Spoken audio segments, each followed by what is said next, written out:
Hello दोस्तों, नमस्कार, जय हिंद। स्वागत है आपका इस वक्त की बड़ी खबर में।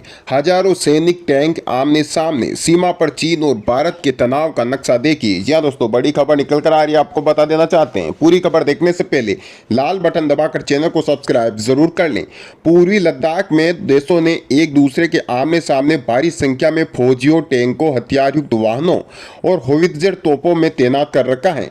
इस बीच Indian army chief general MM Naravane ने गुरुवार को चुशुल सेक्टर पहुंचकर वहां की रक्षा तैयारियों का जायजा लिया। वहीं air chief marshal RKS Bhadauria ने भी अग्रिम मोर्चे के सैन्य हवाई अड्डों का निरीक्षण किया।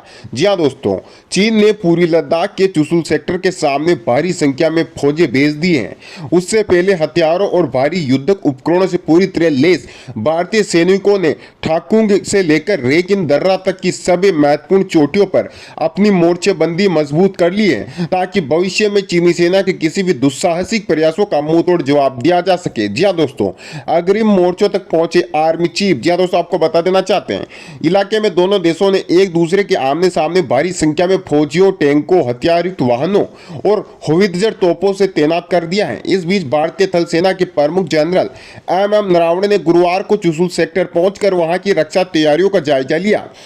वो शुक्रवार को दिल्ली लौटने से पहले इलाके में उत्तर दिशा की तरफ अग्रणी चौकियों का मुआयना करेंगे। आपको बता देना चाहते हैं, एयर चीफ ने किया सैन्य हवाई अड्डों का निरीक्षण।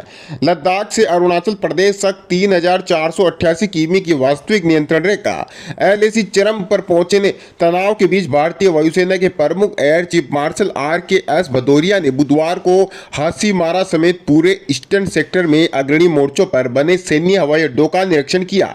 कुल मिलाकर ऐसा अंदाजा लगाया जा रहा है कि अगर बातचीत से मसला हल नहीं होता है, ये विवाद नहीं सुलझता है, तो भारतीय सेना पूरी तरीके से हाई अलर्ट पर है, पूरी तरीके से तैनात कर दी गई है। हमारे भारत के वीर जवान डटे हुए हैं, यानी कि आने वाले समय में सैन्य विकल्प भी आजमाया जा सकता है। जंगी हालात भी दिखाई दे रहे हैं। एक सीनियर ऑफिसर ने कहा, वैसे तो पूरी LAC पर भारी संख्या में सैनिकों और हथियारों की तैनाती के कारण हालात बहुत गंभीर हैं, लेकिन पूरी लद्दाख में स्थिति बिल्कुल विस्फोटक है। जी हां दोस्तों, आपको बता दें, उधर भारतीय रक्षा मंत्री राजनाथ सिंह संघाई सहयोग संगठन की बैठक में हिस्सा लेने रूस की राजधानी मॉस्को में हैं, जहां उन्होंने रूस के रक्षा मंत्री जनरल सर्गेई शोइगु से मुलाकात की है। सूत्रों की माने तो चीन के रक्षा मंत्री वेई फेंगे ने भी अपने समकक्ष राजनाथ सिंह के साथ शुक्रवार को बैठक के लिए समय मांगा है। हालांकि अभी तक भारत की ओर से इस पर कोई जवाब नहीं दिया गया है।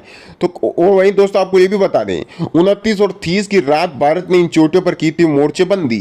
LAC पर बिल्कुल विकट परिस्थितियों के बीच दोनों देशों ने सैन्य बातचीत का रास्ता खोलकर रखा है।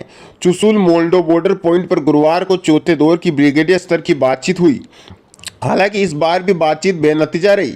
चीन इस बात से हैरत में पड़ा है कि भारत ने 29 और 30 अगस्त की रात को कैसे पेंगोंग झील, स्पांगुर गैप, रेंजिंग दर्रे और रेंचिंग पहाड़ियों से गुजरने वाले रेकिन दर्रे पर अपनी मोर्चेबंदी कैसे कर ली।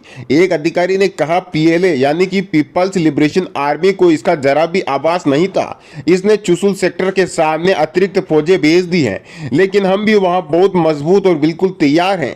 इतना ही नहीं, पूरी लद्दाख में हम पूरी तरह चौकस हैं। तो दोस्तों, आपको बता देना चाहते हैं कि अब लगने लगा है कि सेना पूरी तरीके से अलर्ट पर है, खुली छूट मिली हुई है, पूरी तरीके से निगरानी रखी जा रही है, चीन की हरकतों पर लगातार मोर्चेबंदी की जा रही है। इससे एक चीज तो दोस्तों साफ हो जाती है कि आने वाले समय में अगर चीन नहीं सुधरता है, अपनी हरकतों से पीछे नहीं हटता है, हरकतों से बाज नहीं आता है, तो फिर भारतीय सेना मुंह तोड़ जवाब देने के लिए हमारे हिंदुस्तान के वीर और बहादुर जवान पूरी तरीके से तैयार हैं। कुल मिलाकर आने वाला वक्त लग रहा है कि जंग जैसे हालात बन रहे हैं। वहीं दोस्तों, राजनाथ सिंह रूस गए हुए हैं मॉस्को में, ताकि वहां पर जो है दोस्तों बैठक कर सके, बड़ी बैठक कर सके। चीन भी जो है राजनाथ सिंह से मिलना चाह रहा है। ऐसे में दोस्तों माना यह जा रहा है कि कुछ मीटिंगें, बड़ी बड़ी मीटिंग और बाकी है, वो और हो जाए, उसके बाद शायद कोई निर्णय निकल कर आ सकता है कि आगे इस विवाद को किस तरफ मोड़ा जाएगा, क्या इस विवाद का निपटारा होगा या नहीं होगा। ये सारी बातें दोस्तों जल्द हम सबको पता चल जाएगी। अगर चीन अपनी हरकतों से बाज नहीं आता है, तो फिर चीन जो है दोस्तों, उस चीन को जो है हिंदुस्तान उसकी औकात दिखा देगा। चीन अच्छी तरीके से जानता है कि ये आज का हिंदुस्तान है, 21वीं सदी का हिंदुस्तान है, जो कि अत्याधुनिक हथियारों से लैस है। और चीन की दोस्तों अब हालत खराब होने वाली है। और आप बदलाव है, ये हमेशा होता है। इसमें कोई नई बात नहीं है। अगर अभी की बात करें तो इस मोर्चे पर चिंता की कोई बात नहीं है। जी हाँ दोस्तों, दूसरी तरफ अरुणाचल प्रदेश से लोकसभा सांसद तापिर गाओ ने बताया कि चीनी सैनिक नियमित तौर पर भारतीय इलाकों में घुसपैठ कर रहे हैं। भारत चीन तनाव। जी हाँ दोस्तों, भारतीय सैनिकों ने चीन की चाल ऐसे कर दी नाकाम। जी हाँ दोस्तों, अंजाव जिले के वेलोंगो चलंगाम इलाके को सबसे ज्यादा संवेदनशील मानते हुए गाओ ने कहा, अब यह नियमित बात हो गई है, इसमें कुछ भी नया नहीं है। वही दोस्तों, आपको ये भी बता देना चाहते हैं कि अब जो है दोस्तों, आने वाले वक्त में चीन के लिए भारत ने बहुत ही ज़बरदस्त प्लान तैयार करके रखा हुआ है। क्योंकि जिस तरीके से 15 जून से विवाद चल रहा है भारत और चीन का, आपको पता ही होगा 15 जून की उस रात से ये विवाद बढ़ता ही जा रहा है। खुद मोदी जी और राजनाथ सिंह जी रक्षा मंत्री हैं, लद्दाख जाकर सेना का हौसला बढ़ाया, सेना से मिले, वहाँ का हालात का जायज़ा लिया। यानी कि आप पता लगा सकते हैं, सोच सकते हैं कि आने वाले वक्त में अगर ये विवाद नहीं सुलझता है तो फिर दोस्तों जंग जैसे हालात हो सकते हैं। क्योंकि सीडीएस बिपिन रावत जी ने कहा था कि अगर चीन नहीं सुधरता है तो फिर सैन्य विकल्प भी आजमा सकते हैं। सैन्य विकल्प आजमाने का मतलब है, आने वाले वक्त में अगर चीन जो है अपनी हरकतों से बाज नहीं आता है तो सेना पूरी तरीके से तैयार है। हिंदुस्तान की जो सेना है वो पूरी तरीके से भारत माता की रक्षा के लिए हमेशा तत्पर खड़ी रहती है। ऐसे में आने वाले वक्त में चीन को और भी बड़े झटके लगेंगे। अभी आपने देखा ही होगा, टिकटॉक के बाद सबसे बड़े ऐप जो है पबजी गेम को बंद कर दिया है भारत सरकार ने। इससे चीन को हजारों अरबों रुपए का घाटा होगा, ये भी बहुत बड़ी बात मानी जा रही है। यानी कि आने वाले वक्त में चीन अपने आप में जो है दोस्तों, चीन की हालत खराब होने वाली है। खुद चीन अपने पैरों में कुल्हाड़ी मार रहा है। और यही नहीं दोस्तों, जिस तरीके से फ्रांस से 5 राफेल विमान आकर भारतीय वायुसेना के अंदर शामिल हुए, ये भी बहुत बड़ी बात है दोस्तों। बहुत ही सालों बाद, 20-30 साल बाद लगभग जो है कोई लड़ाकू विमान भारतीय सेना के अंदर शामिल हुआ है। इस चीज़ से दोस्तों चीन को बहुत ही ज़्यादा मिर्ची लग रही है। ना सिर्फ चीन को बल्कि और भी भारत से जलने वाले कई देशों को मिर्ची लग रही है। क्योंकि राफेल को जो है दोस्तों सेना के अंदर शामिल करना कोई छोटी बात नहीं है दोस्तों, बहुत बड़ी बात है। और कई लड़ाकू विमान जो है दोस्तों गश्त पर भी हैं। जो भारत चीन का जहां विवाद चल रहा है उस पहाड़ी क्षेत्र में कई बार विमान गश्त करते हैं भारत की तरफ से।